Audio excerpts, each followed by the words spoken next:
First and foremost, rest in peace, Marcus Garvey Jr. My condolence goes out to all friends and families.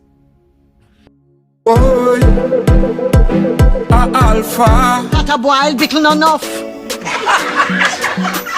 River flood and rain a fall. Rain a fall, but dirty tough. Kaboom! But remember, you know, great minds discuss ideas, you know, average minds discuss events, and small minds discuss people.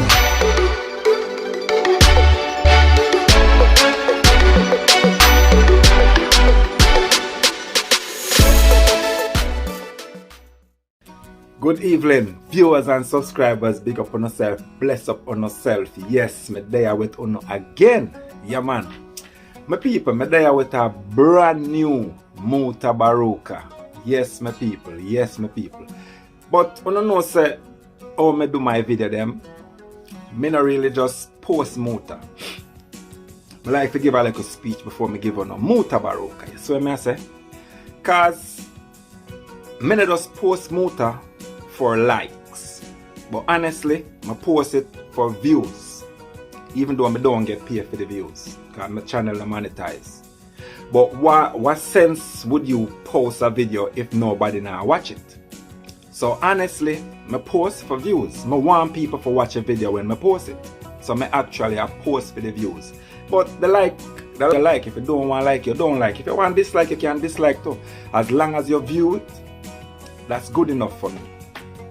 Some people, I strongly believe in black power, black movements, and black liberation. And that's the main reason I post Mutabaruka videos. You see what I say? Yes, my people. And this what I'm going to say right now is my opinion, my personal opinion. I don't want no one that watch this video take offense to what I'm about to say right now. So what I say? Yes, my people. Remember, it is my opinion, personal opinion. Haile Selassie Haile Selassie is not the Almighty. Let me say that again. Haile Selassie is not the Almighty. To me, the Almighty is power, energy, spirit, and strength. See me? Yeah, energy is the Almighty. And I don't serve Jesus because I feel like I'm serving the white man. You cannot make the Almighty into a man. Because sometimes I hear them say, He, the Father, He, His, and He, His, and thee, and that, and taranat. Well, you cannot make the Almighty into a man. It is not a man. You get where I'm coming from? The Almighty is not a man, in my opinion. So what I say? The Almighty is energy, strength, and power. That's why I choose to say Almighty, because it is Almighty, my creator, not a man. No, it is not a man. Haile Selassie is the black man king and leader. A nation without a leader is like a ship without a rudder. So what I say? Marcus Garvey was also a black man leader. Marcus Garvey maybe is not here with us in the physical form, but he's here with us mentally and spiritually. Haile Selassie maybe is not here with us in physical form, but he's here with us mentally and spiritually. He leave his works here for us to follow. Earthly teaching.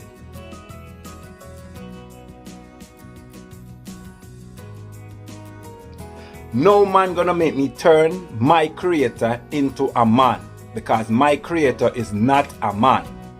You hear? That's why I don't say he. And the word God, referring to the Almighty in the Christian way. Reason why I don't choose the name God to call my creator, because I see they turn that name into a man. And God, every time I see the word God, I cannot seems to just make it stay God. I always say dog in it. Okay, if you flip it around, you actually get dog. I think it's belittling my creator name. My precious creator, master of the universe, power of the Trinity, energy, strength, and power, not a man. And then again, my people, what are we praying for? Don't the Creator create everything, give us for us to live? The Creator make everything, give us for we to live. So what are we praying for? I think we should just meditate how to come together and live as one, as black people. Meditation. I'm not round here to think like no other man. Don't give me no book and tell me to follow from that, because I have the book right here in my head. Creation, make it the book in a yaso. The element, the Almighty give me my book, yaso. Every single man have to seek their own salvation.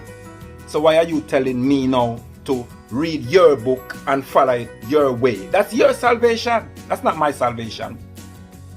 Every man have to seek their own salvation and find the Creator within their own self. Remember, it's my opinion. The ancestor's spirit is in me. Marcus Garvey's spirit is in me. Haile Selassie spirit is in I and I right now. I and I say black power, black movements, black liberation. And that's the reason why I'm sharing Muta.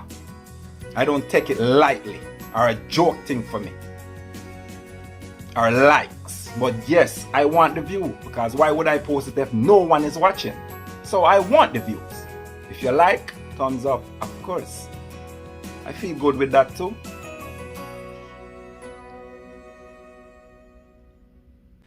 And seriously, my people, in my opinion, what are we praying for? Don't it the Creator gave us everything for us to live? So why are we praying for it? It's already given to us. We just need to give thanks for everything the Creator gave us. If you want it in your hand, you have to work for it. Prayer is not going to bring it to you. No matter how you pray, you're not going to get up in the morning and see money on the floor. You have to work for what you want. Prayer not give you nothing. Working towards your goal and you will achieve. It's already gave to us. What are we praying for? The Almighty gave us everything for us to live. Meditate in your brain.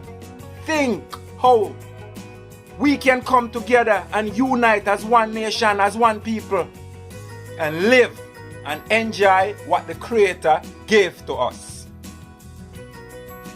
It's my opinion. Some people, that's it enough. One love. Bless up on yourself. Stay safe out there. Just no shadow after dark. Kick it and take it away like a soccer ball. It's my belief and my thinking. I'm thinking for myself, using my brain. Bless up. Lady called Angelique Kidjo, man. Me I tell you, sweet voice. I remember when the middle launch the reggae month thing in a Carib theater, man. She sing about Marley song in there, man. Me I tell you, man, the place, her voice full up the place, man. And for those of you who know that she also performed on the last, well, not the last Sunsplash, but the second last Sunsplash we're keeping a center there. Yes. Angelique Kidjo, great artist from outer Africa. So, on the year we are going in America, Rasta, I mean, apart from all the things that we are going in the year we are going, on the year we are going, and so whole heap of things are going in America, you know. Finally, the thing with Trump look like it done, you know, because Trump, main ambition was to carry him case to the Supreme Court. Because, you know, so most of the judge them on the Supreme Court is Republican, and him select them, including the woman with them select a couple of days before the election. And him think say, him rush that because him feel say, in anything will happen like this, him would have draw for them. And him go through all of these things and him lose all of the things them.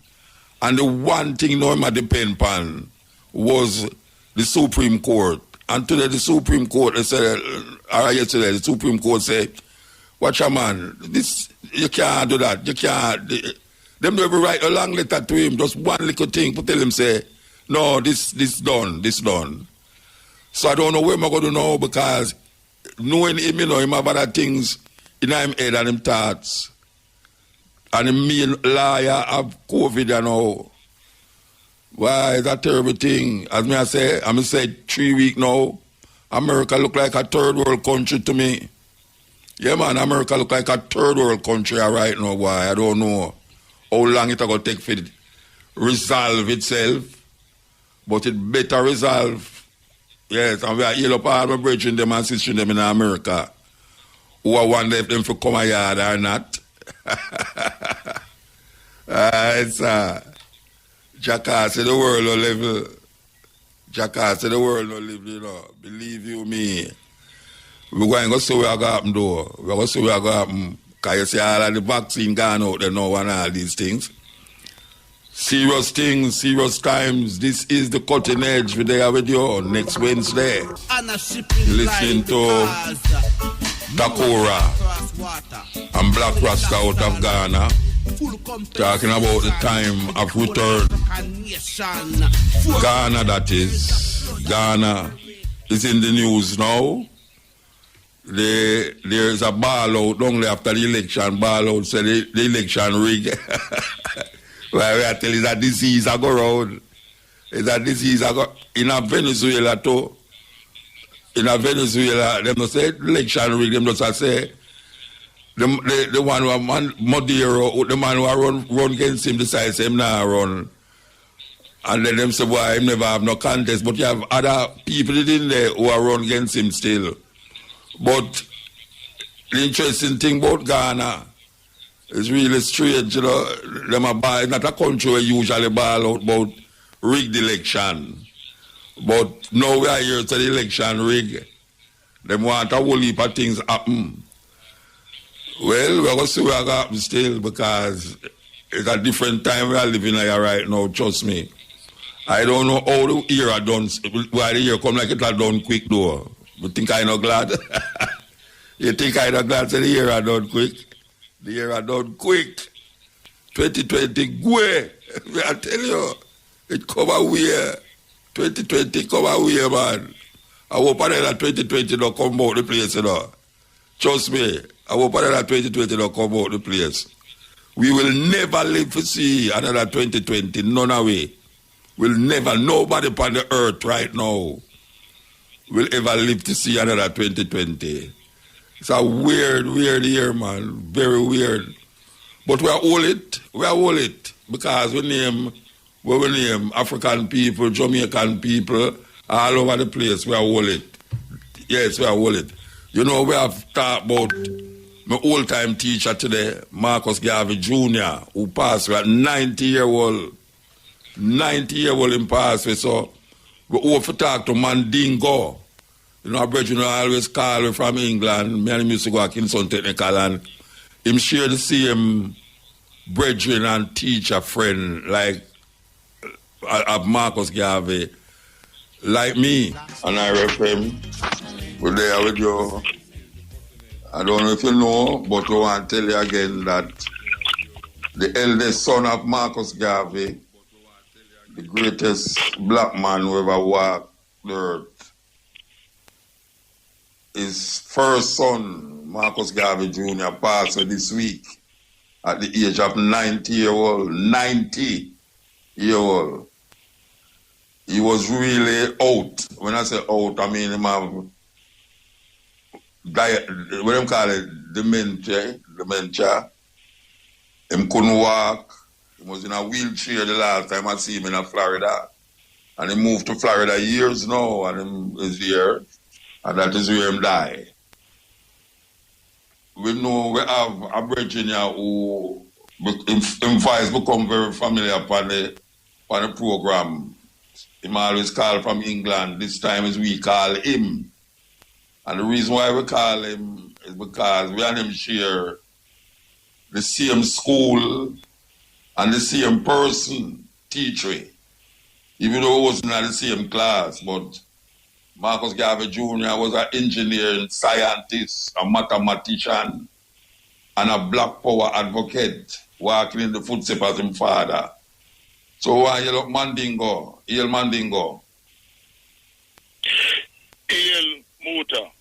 Why, the first time I call you know, you always call no, me call you. Eh?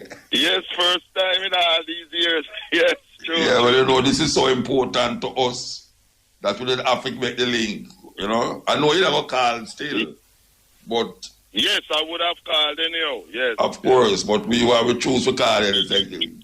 All right. So,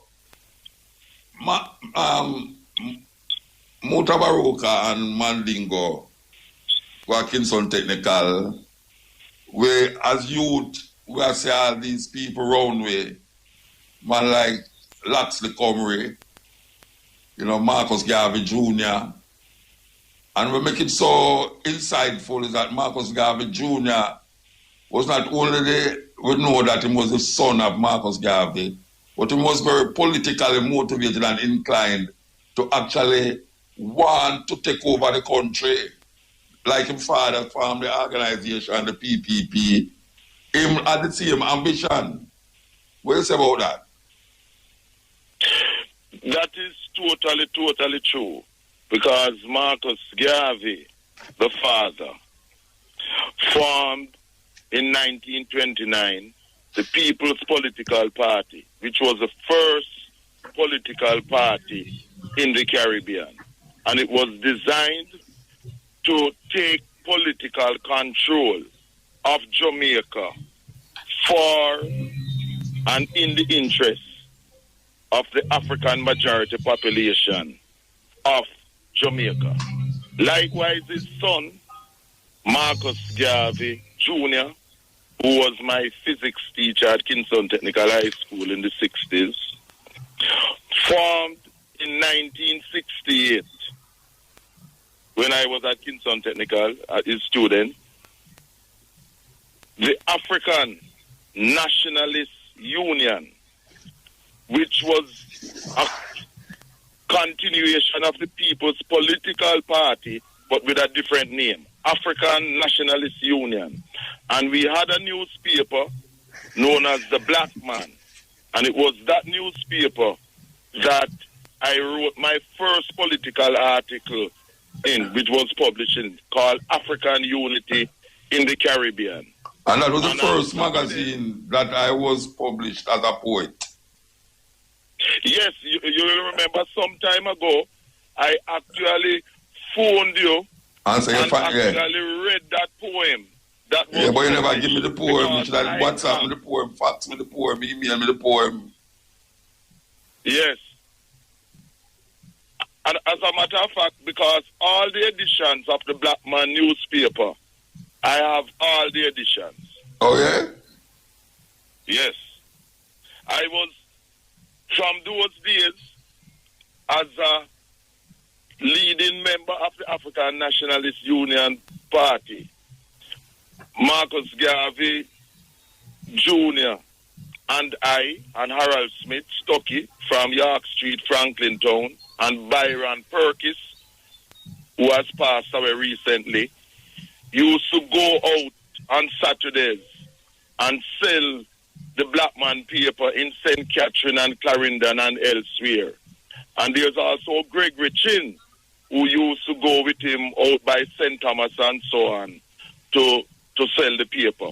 So we were intimately involved. And of course, Laxley Comrie, who was also a Kingston technical man before our time, was also a member of the party and wrote for the Black Man paper also. Yeah, and I remember that Wildman Street was a busy place for politically motivated radicals. You know, Success Club. Yes. And the one down below above East Queen Street, the name Middle Lane there, Wildman Street and Middle and you know, Wildman Street and East Queen Street. East Queen Street, Wildman Street and East Queen Street, yeah. Yes, on the left hand side there was a trade union place. Ah, yes. I remember there. My boy from Upper University with the Workers' Party used to keep meeting up there too. Trevor Monroe. Trevor Monroe and the man that used to go up there, yeah, have meeting and yes. It was a trade union place. As a matter of fact, in 1968, October, in the aftermath of the Walter Rodney demonstrations, protests, not riots, protests, about the banning by Hugh Lawson Shearer of the GP, you know, his regime. Marcus Garvey, that was the first time that I heard Marcus Garvey Jr. speak publicly, politically. Other than then, it was in class where he was teaching myself and others, you know, physics. But one night, in the wake of the demonstrations, Marcus Garvey Jr. spoke. He was upstairs too, in the auditorium of that trade union place on the left-hand side. Wildman Street, East Queen Street. Wildman Street. And I'm telling you, amazing speaker, eloquent, just like his father, you know. Yeah. You know, yes.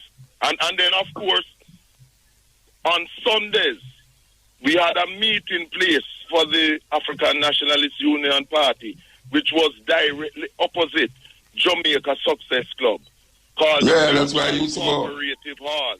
That's where I used to go. Yes, the Mutual Cooperative Hall, opposite Jamaica Success Club. Jamaica Success Club is beside Big Yard. Big Yard is 61 Wildman Street. Jamaica Success Club is 63. And opposite it, the Mutual Cooperative Hall, which incidentally was burnt down because of the anti-black power. Anti-black business, as a meeting place. After some time, it was burnt down, Arson, and we know it was due to the reactionary forces in Jamaica from PMP and GLP who were included, who were against. And as school youth, I think them say, who was very motivated by the movement, the Black Power movement at that time there. Yes, because we were inspired as youths by people like Stokely Carmichael, lately known afterwards as Kwame Ture, and Trap Brown, who popularized, Stokely Carmichael popularized Black Panther Party and them thing there.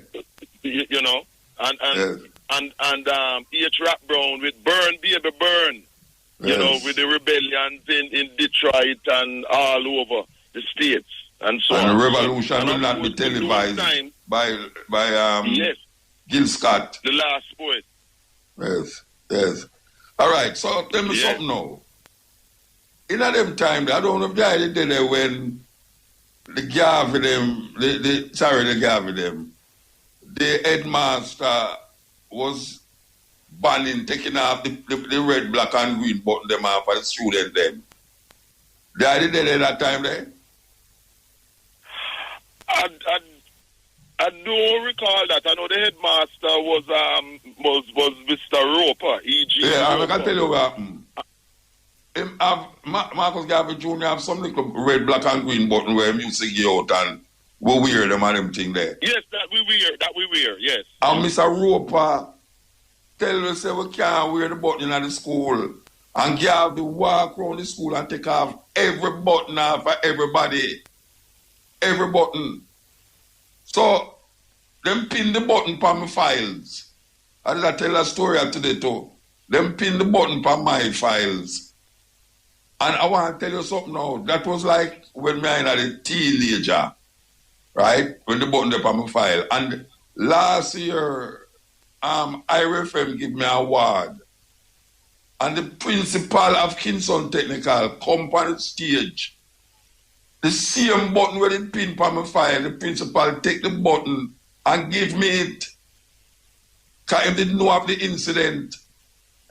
And I say, you mean say after 50 odd years, we get this button again. So it was really amazing to me to see that happen after 50 odd years. We get back the button where them pin on my file. And it never brushed. It never keep me from getting job. It never keep me from progressing when me that progress.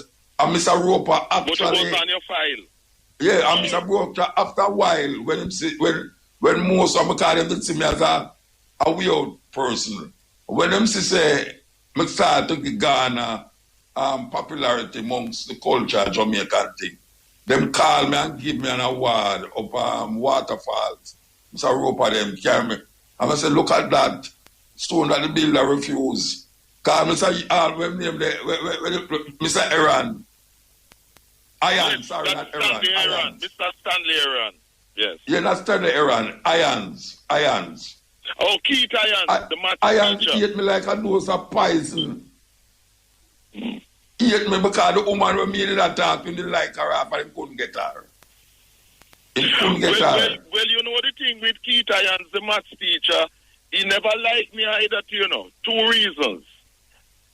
Because he knew that Marcus Garvey Jr. and I were very close friends. Yes. And he never liked Marcus Garvey Jr. He was jealous of Marcus Garvey Jr. And any male student who was popular with the girls, he disliked them because he was a girls' man. So I was popular with girls. Byron Perkins was popular with the girls. And any but man, tell you say, watch out. You see the girl when me and I did a move, who got married to another place. We show the man wicked, you know. Yes, I remember exactly. She named Marilyn. You see, yes, the man knows me ever go out a weekend time. The man give me all 100 maths problem for doing a rasta. And when we come Monday morning, I'm not do it, the man give me detention the whole week. The whole week I serve detention. He make me not do well while I left school, you know, I tell you. I asked me while I left school. Trust me, man. Dangerous. Yeah, he was, Keith Irons was really like that, you know. And then watch out now. You know. Watch out now. Him love the girls because him start deal with one of the student them, you know. And you know, years after, my daughter come to me and say she take private lesson class. I say, which part you take the private lesson? She say, up at Irons Yard. I say, you there for Irons Yard? So you know the danger. I tell you. We say, Irons Yard, you don't have private lesson. But if it got too old for that now. What you do? What you do? No, if it's too old for that. If it's too old for that, man. I don't remember how him dead a couple of years ago. And he's kind of very old. I should have about that. Well, I'm telling you, if it was when he was in his prime. Yeah, man. Because from a girl pretty. Yeah. that was Keith Irons, man. And he used to wear these tight pants. And white socks. Yes, and like cock up him leg. on the table to display. With him bulge. To display his arsenal. I tell you. Anyway, we could go back to Marcus, you know. All right. Yes. Marcus Garvey Jr. By the way, you see that button thing? It might have been in your final year, 71. That has with the room. I'm a final year, man. I'm a final year. Yeah, the final year. Because my... Say, him did have enough, him Ghana, enough people behind him for really be a force to be reckoned with. I'm gonna tell you the total truth as usual where that is concerned. In the time of his father, the reason why the People's Political Party never won wasn't because the majority of Africans in Jamaica never wanted to vote for it, but because of British racism, there wasn't universal adult suffrage. So the majority of people, our people in Jamaica, did not have the vote until 1944, 4 years after Marcus passed away on the 10th of June 1940. Marcus Garvey Jr. told me that when he decided to form the party, the African Nationalist Union, with Brother Cyril Stewart and others and myself and so on, came on board and so, that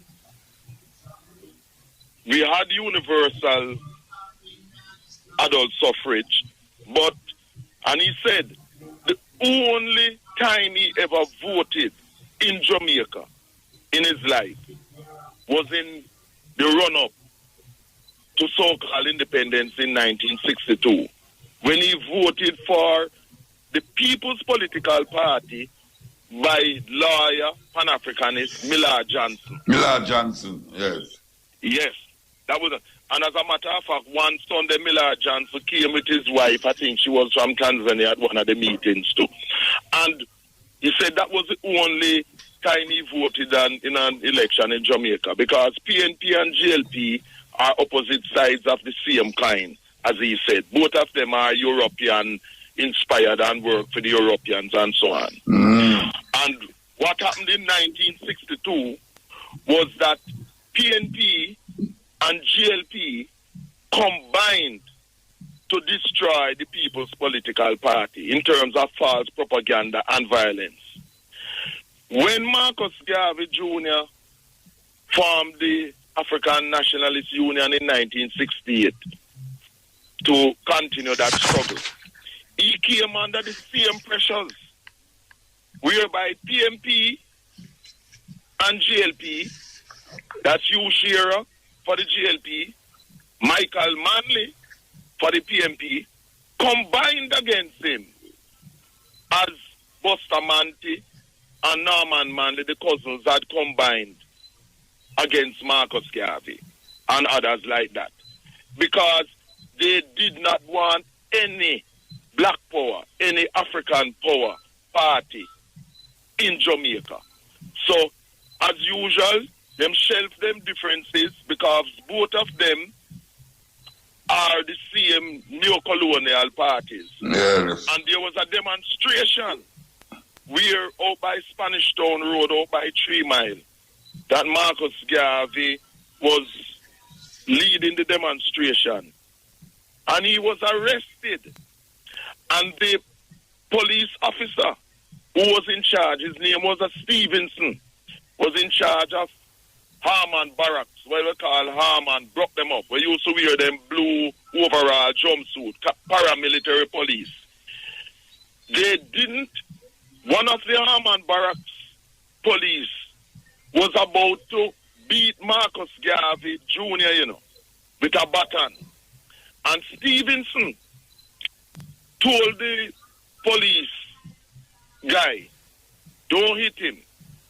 Not that he never wanted Marcus Garvey Jr. to be beaten, but they realized Stevenson knew the political bombshell to hear that the son of Marcus Garvey, Jamaica's first national hero, was beaten by the police.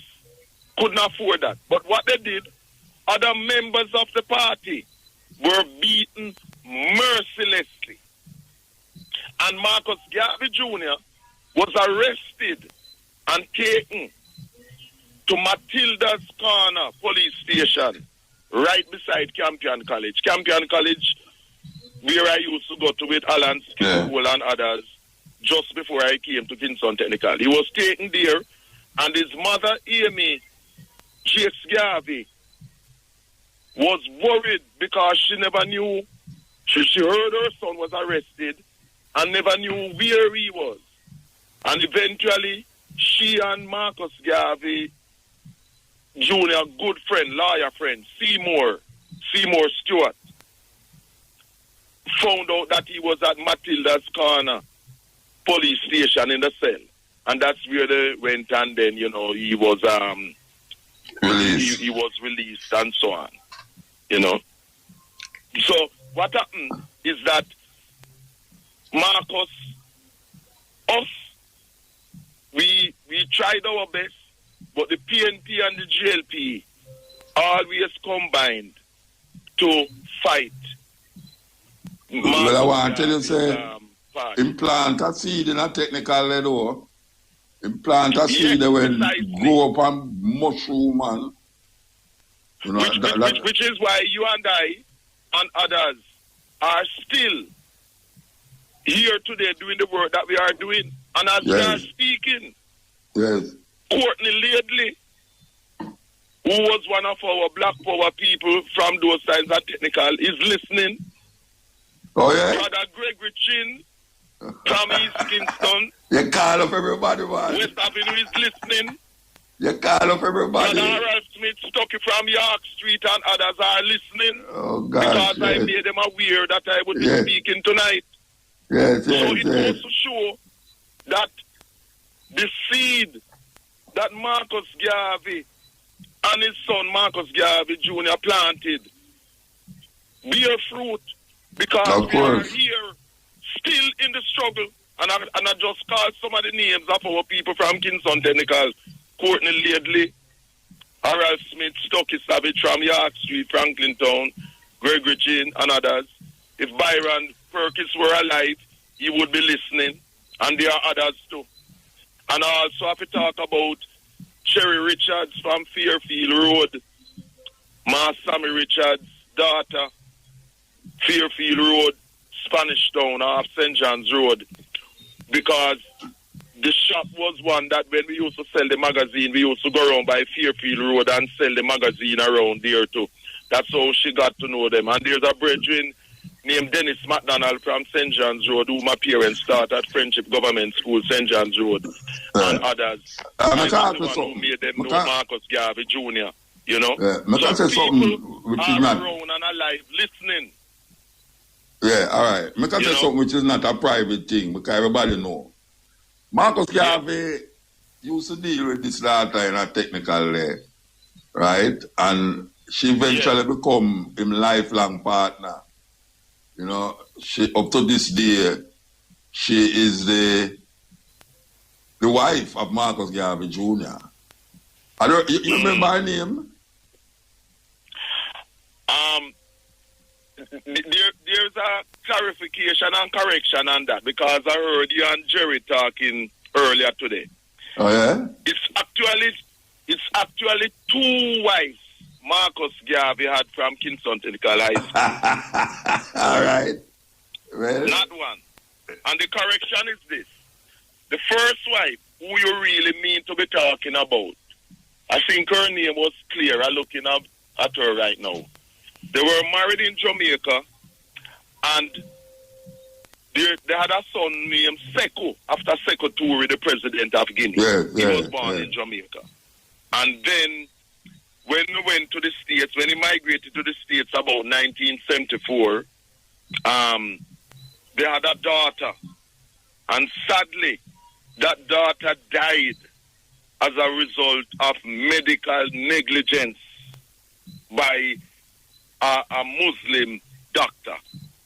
And Marcus, to the very end, Marcus spoke to me and others who were close to him about that. You know, it really pained him how his daughter, who was born in the States, in New York City, died as a result of... So wait, it's not the daughter in a technical and is for married people to? want to get the full thing, listen to him on YouTube, Dr. Marcus Garvey Jr. and the Arab slave trade.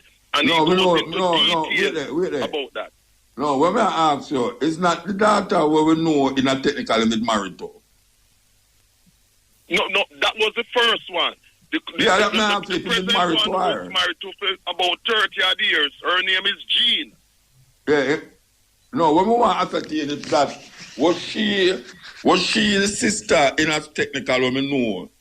If it's she been married to? No, she wasn't the one. No, she wasn't the one. So which one was the first one? The first one is the one I'm telling you about. Who was a technical in our time. No, that may answer, man. Yes, but that's what I'm saying. No, wait there. Don't curve the ball for me. I tell you. All right, wait there. A daughter we used to go technical. Marcus Garvey never married to her. Yes. You know that me I say? Marcus Garvey didn't marry to a daughter in a technical. Yes, but what I'm saying, his current wife, who was married to for about 30 odd years, also went to Kingston Technical, but before us. And he got married to her after he and that wife that we knew. Okay, so the two daughters them go to Kingston Technical. Exactly. That's why I say two Kingston Technical wives. Because when I see her up in Florida, she said, if me remember her, I said, no, I remember. She said she used to go Kingston Technical. Yeah. Her name, the one that you saw, her name is Jean. Okay. And she's from Rallington Town. Yes, originally. Yes. Okay. Jean. Yeah. All right. And as a matter of fact, it was actually Loxley Comrie who introduced them to each other. Yes. I'm talking the last wife, Jean. It was Loxley Comrie. Yeah. I used to that. All right. Yes. Him go Florida. I know he didn't contact with him at Florida because only one time I ever see him at Florida. And the only reason why I did come at the show is because them tell him say me I go there. So him take the opportunity to come in a wheelchair and Ray and all them something. All right. Because he had the Alzheimer's disease by then, you know. So how long him there in Florida before him start to develop them sickness there? Well, I tell you something.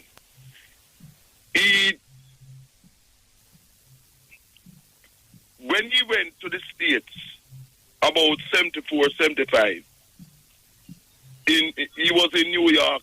He was in New York City, and he lectured at City College, which is University of New York. He lectured in physics and so, and he did another master's in physics and did a master's in electrical engineering and so on. And he also lived in Teaneck in Massachusetts because I visited him in the 80s in Teaneck, Massachusetts. And then he worked with a big defense company after some time. In 1992, a little before 1992, the 500th anniversary of the African Holocaust there, he became the President General of the UNIA and ACL, the 7th President General and so on. And he came to England. I arranged for him to come to England all in 1987, the centenary year of his father and so on. But after a few years in the 1990s, sadly, he found out that Alzheimer's had started gradually. And so he had moved to Florida and You know, that's why he had to give up the position as the President General of the organization because of that. So, I mean, we are in 2020 now. So, this is a man who fought Alzheimer's for well over 20 odd years. Yeah. And no fears that we are fighting, man. Plus other things.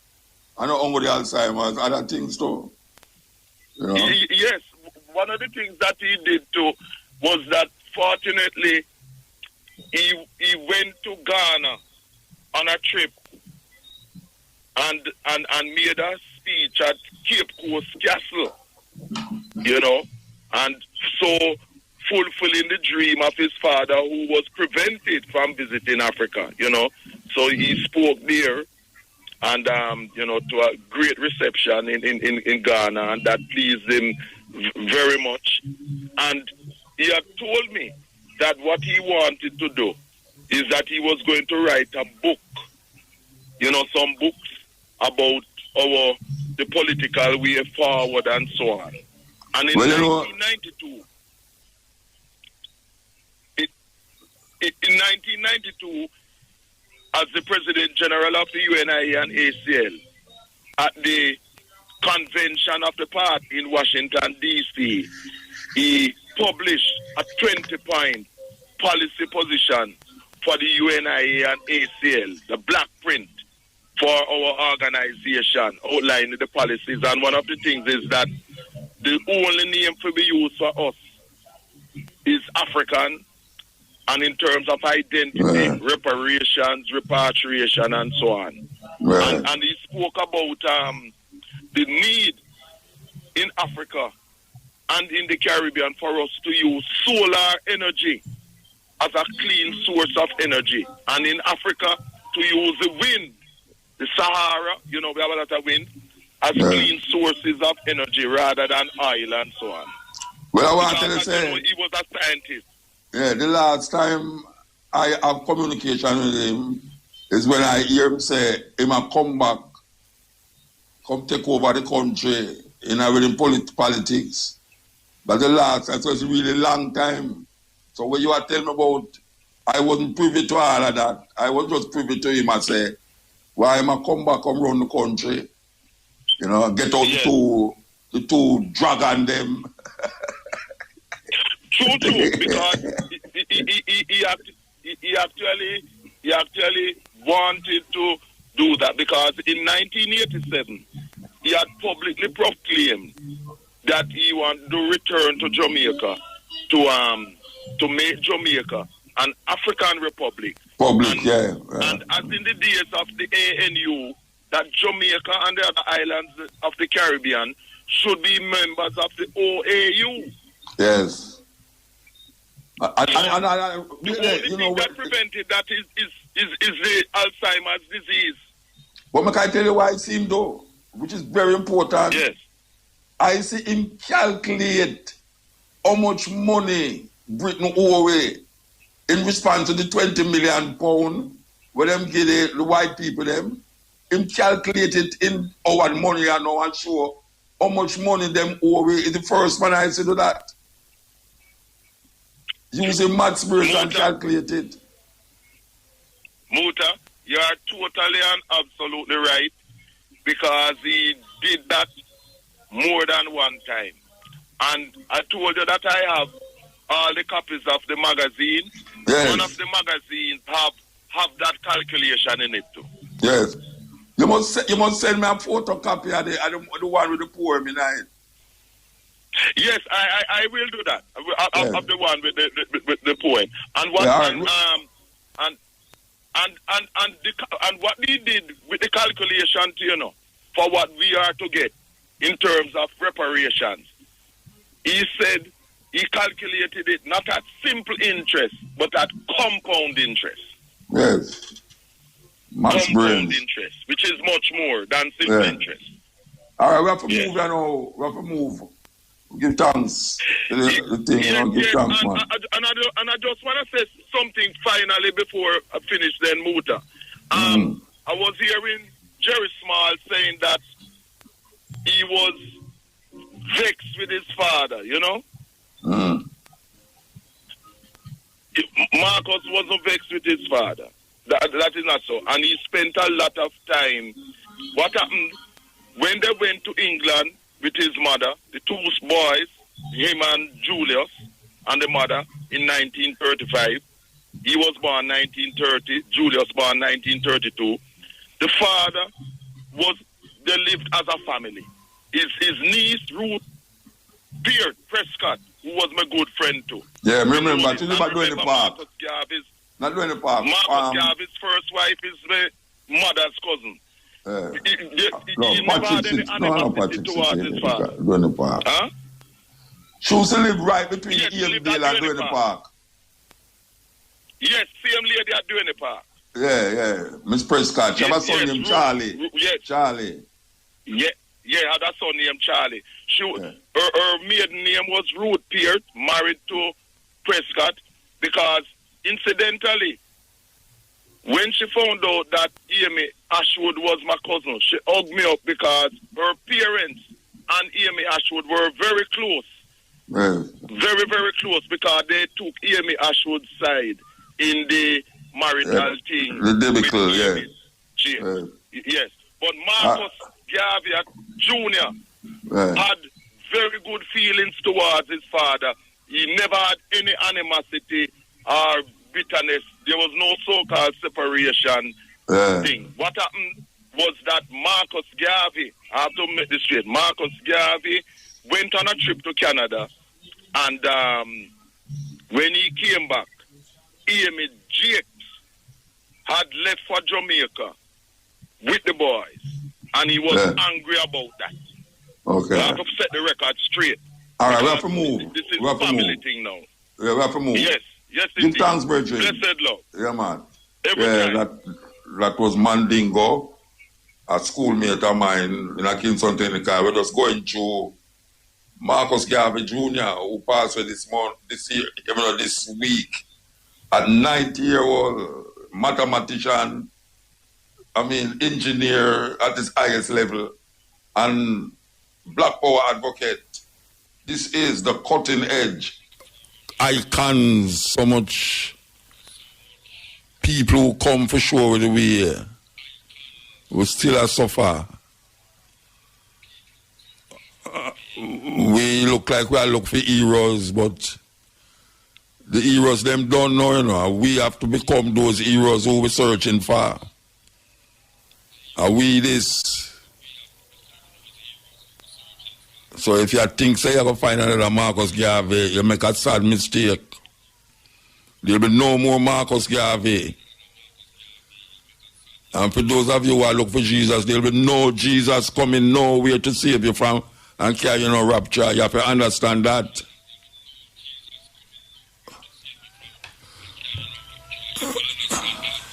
So you have to know, because Rastafari kind of get a kind of strange way to me. Sad to say it. It kind of gets strange to me. Because we realize them use religion to pacify away as rebels, as warriors for revolution, for freedom. And when we did start out as Rastas, that is what we did a search for. Black power, liberation of African people from colonialism and slavery. That is really what this struggle was all about. And in the 60s, when the Black Power movement was rampant in America, led by people like Stokely Carmichael, Malcolm X, as you man talk about Rap Brown, Eldridge Cleaver, Angela Davis, all of these people was fighting for Black Power. So the man who named Stokely Carmichael, him is from Trinidad. Him is the one that come up with that Black Power talk, the language of Black Power, because he realized the only thing white people recognize is power. Power is the only thing that them recognize. So in order to understand how the system run, and in order to work out of the system, you would have to have power. And that power should be black power. So in America, them have this slogan, black power. And it echo and vibrate all over the world. Black power. It's like how you have all life matter now. Sorry, black life matter. Well, the black power was a similar cry. When you say black power, cry all over the world amongst black people, and say black power. And we as youth in Jamaica who go to school, as you say we go Kingston Technical, we are talking about black power too. Because we was very influenced by the political situation going on in Jamaica. We realized these two political parties was part of the same system that is keeping black people from our power. And even though they was black, but we did call them roast bread fruit because at that time Shearer, which was one of the blackest prime minister ever sit down as prime minister in Jamaica, was one of the worst one. Because him did ban the book them, and him did ban Rodney, and it's him a whole heap of things him do. So when we look upon that now, we say, how can we as youth recognize the significance of black power? So as youth I go to school, and we say, but wait, you have a group named the Rastafari, brethren and sisters in them. Them a search for black power. And when we start to read about all of the man them from them time, then we realize, but wait, it's a black power movement. The only difference, or the big difference between the black power movement amongst Rasta and the black power movements in America was the nucleus. The nucleus. And what was the nucleus? The nucleus was a spirituality that defined it apart from all other black power movement that rise up in America. Because while you have the Black Panther movement, the Black Panther movement was a social order that was dealing with the situation them find themselves in California, and then it spread going to New York, but mostly in Oakland. You did have the head like Elridge Cleaver, and you did have Huey Newton and all them man that did operate from outer Oakland, California. So the Black Power movement was a social thing where it was trying to find order in chaos, where white supremacy and white people was hell-bent and getting rid of what them call the 3/5 of human being out of them country. So the Black Power movement did have to rise up as warriors, as soldiers against that system. So it wasn't focused towards Africa, one, and it wasn't focused to a spirituality that connect Africans with Africans, because every African, every nation in Africa have a spiritual consciousness that connect them to the universe and to each other. Even if you see them a fight one another, them have this spiritual consciousness that push them. Now, the Black Power movement in America, when I search, and I talk about the next one now, when I search, I never find that. I never find the spiritual connection when you talk about Black Power, because what it show you say, social and political order is the order. And after that, no, well, you can't figure it out for yourself. So we as youth, I run up and down, you know, I do things that was very political and very social. So the Rastafari movement now, in focusing on the Rastafari movement, I realized about this movement is not only a Black Power movement, but it was spiritually inclined. So the nucleus of it was, or is, the spirituality, and it mushroomed out into what we call searching for Black Power, related to Black Power.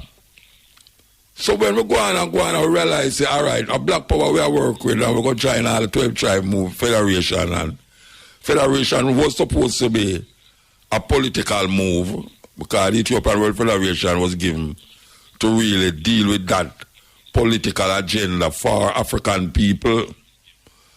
And then we see it switch to the 12 tribes of Israel. The 12 tribes of Israel is switched because Brother Gad couldn't get piece of the land. A Shashaman, the same style, say he might get a piece, another piece of land. And man go to Africa, we go scout out the land and all everywhere. And him never get the piece of land. So what happened now is that we as youth was instructed to read the Bible from Genesis 1 to Revelation 22 to find truth for ourselves. And a whole heap of we as youth, when we don't read the Bible, realize, say, watch a man. We don't know Jesus business, you know. So we take for the Naya being gay. We take for the Naya being gay. So most of we now start to go Naya being gay. And we are chant Naya being gay, and I say, boy, right now, the 12 tribe kind of look like pacifist. It's not only pacifist, but it never look Rasta-ish to me. Never look like Rasta, how you perceive or conceive Rasta to be.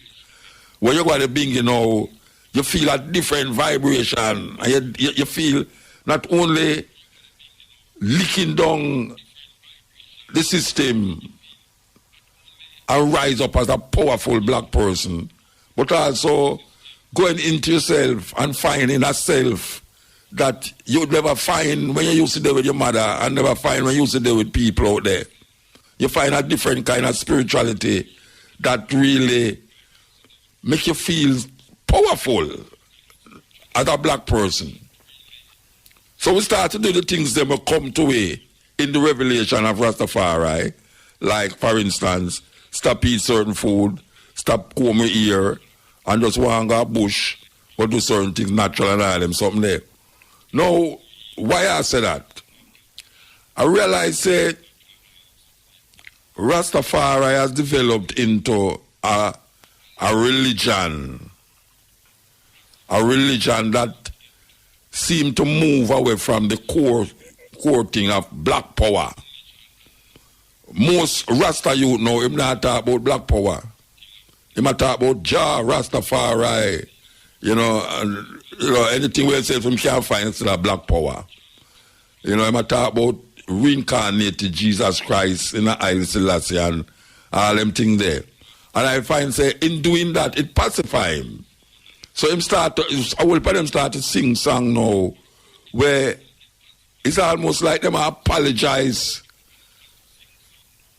for Rastafari in the song them by saying, we are all one and the whole world must come together. It's only black people sing them tune there now. Only black people sing them kind of tune there now. We must come together, unite in a one and thing, a Rastafari. It's not that we're not uniting in a one, but we have a work to be done. The work is black power. We must get what we have and what was taken from us. We're talking about Africa for Africans, those at home and those abroad. We're talking about land is the basis of power. If you don't have no land, you don't have no power. We're talking about how we're going to deal with our social order and political energy that's supposed to bring with to our consciousness that say the system where we're in have to go. And we know as African people have to make that happen. And Rastafari who come with that spirit of warrior, of rebel, of consciousness. That is what Rasta supposed to emphasize. Africa for Africans, those at home and those abroad, just like what Marcus Garvey said. We are talking about some different things now. We are talking about how we amalgamate and how we integrate and, move from our core value where we did have, like our PNP, like PNP move from them core value. Now we see Rasta now, he may not with black power again. If you not with black power, because if you start talking about black power in front of him, him cringe. Especially if white people or a little white girl sit down beside him. If a little white girl sit down beside him and you just come and start talking about black power, it's like him want to apologize for me. Him apologize to say, boy, right now, that's why him stay, but no, watch what I say, them kind of talk, there's madness. It's madness. Or you can apologize for the liberation and the freedom where you had searched for in the consciousness of Rastafari. So we have said Rastafari right now need to go forward into him head cup and recognize what was he speaking about, what were we searching for, What was Leonard Howell searching for when him come up with this Haile Selassie? When him come up with Haile Selassie because him say Haile Selassie is the king and we want a king and we must get rid of the king in England out of our head. Because I was tired of charge Howell for treason, you know, and sedition. Some are afraid now for ball out Haile Selassie. You have some people that ball out Jah. And you see Haile Selassie attack. And Haile Selassie them attack. It's not Haile Selassie them attack. I will put them and say Jah is not Haile Selassie because Jah in the Bible. Psalm 68 extol him that right up on the winner's Jah. So Jah in the Bible. And I'm going to take up the Bible now for show you say Haile Selassie in the Bible too. That is what I'm going to tell you now. Say, I see the part fulfill just like what I'm tell you now say Trump in the Bible.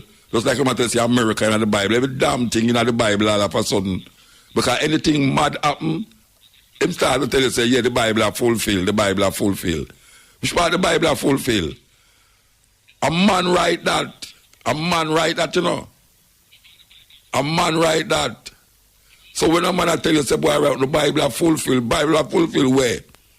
Everything where you see I go on there, so a man cause it. All the problem where you see man have, you know, it's man cause the problem.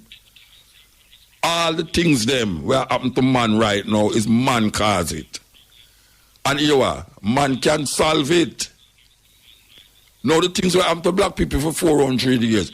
Why we keep trying to invent the wheel? Why is we trying to do the same thing the same way all the while and expect to get a different result? We're not getting no result differently if we don't do a different thing.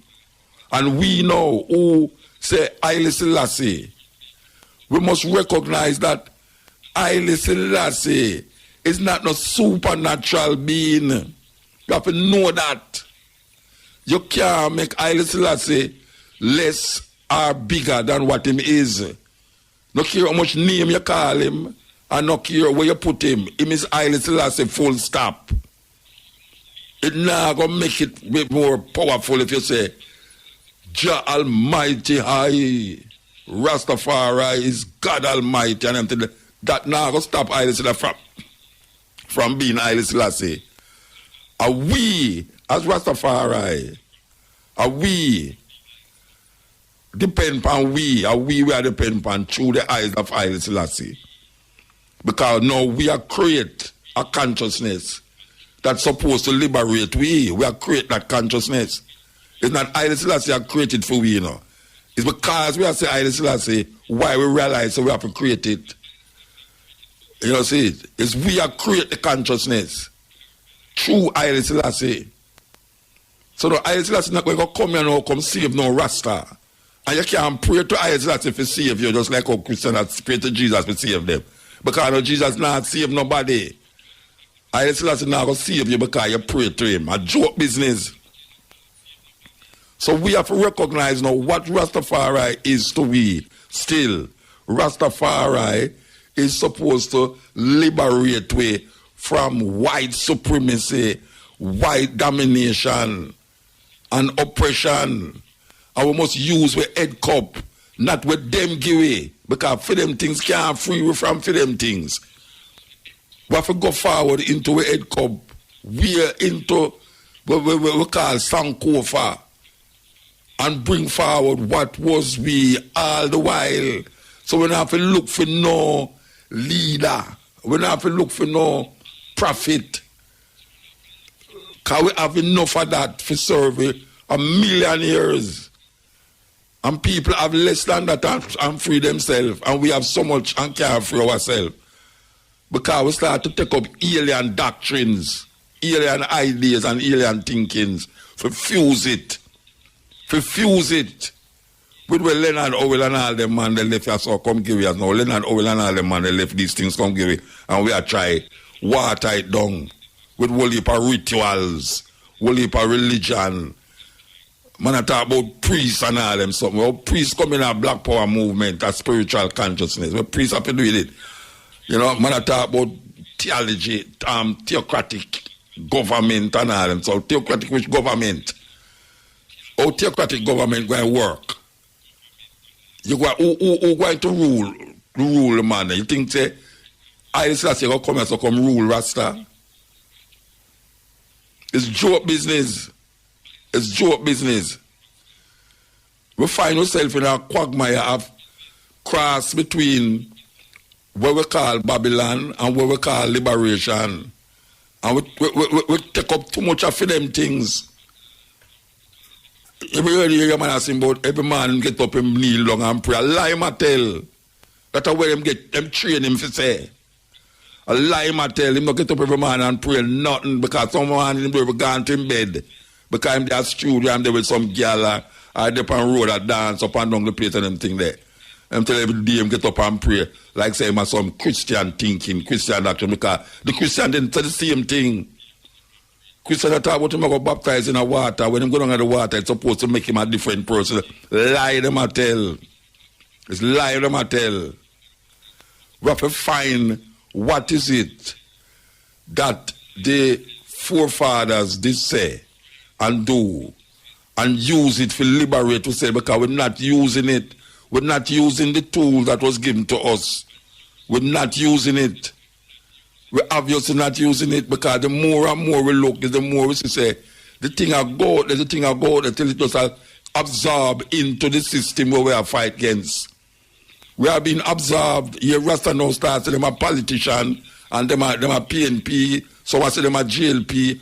Oh, Rasta become PNP and GLP. Oh, Rasta become that. You have long locks, man. I run down bus and I jump on bus and I have him orange flag and him green flag and I go on like say, I fight you because you know say none of them or because you say one of them. How we reach this so? When we know say all of them people that did done persecute Rasta over the years. All of them people that did put Marcus Garvey in a jail. All of them the people that did call with dirty nasty Rasta boy, them no have no sense at top, oh man of God and all them something there. And we still not find ourselves. We still not find ourselves. We want the people them wake up. Especially the Rastafari brethren and sisters them to wake up. Wake up. All those who put them faith in a reggae music. Who put them faith in a reggae music must understand, say, turning the music into some like a religious talk is not going to help with. It's not help with turning the music into some like a religious talk, but like say he might do some hymnal, some church chorus talking. Rasta talk like Christian now. How that work out, so? So I see it me because we can play a song, yeah, we can play a song. This is the cutting edge at IRFM.